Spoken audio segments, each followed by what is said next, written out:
संभाजीनगरमधून मोठी बातमी समोर येते। संभाजीनगर महापालिका निवडणुकीच्या प्रचारादरम्यान आज मोठी घटना घडली आहे। एमआयएमचे प्रदेशाध्यक्ष आणि माजी खासदार इम्तियाज जलील यांच्या प्रचार मोहिमेमध्ये पदयात्रेला विरोधकांनी तीव्र प्रतिक्रिया दिली आहे आणि त्यांच्या गाडीवर हल्ला केला आहे।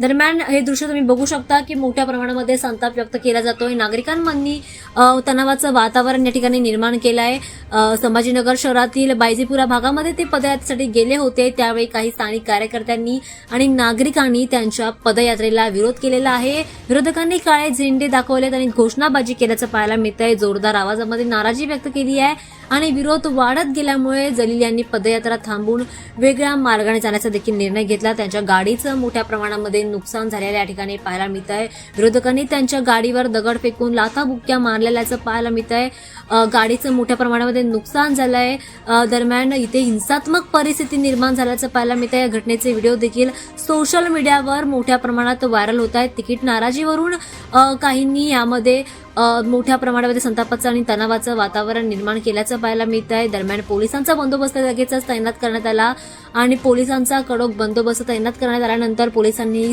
परिस्थिती परत सुरळीत आणण्याचा प्रयत्न देखील केलाय। मात्र संतप्त झालेल्या नागरिकांनी मोठ्या प्रमाणामध्ये गाडीचं नुकसान केलेलं आहे आणि मोठ्या प्रमाणामध्ये तणावाचं आणि हाणामारीचं वातावरण या ठिकाणी निर्माण केलेलं आहे।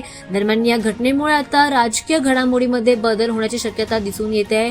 पदयात्रेदरम्यान गाडीवर हल्ला, काळे झेंडे आणि नाराजीमय वातावरण निर्माण झाल्यामुळे राजकीय वातावरणात आता तणाव वाढल्याचं दिसून येत आहे।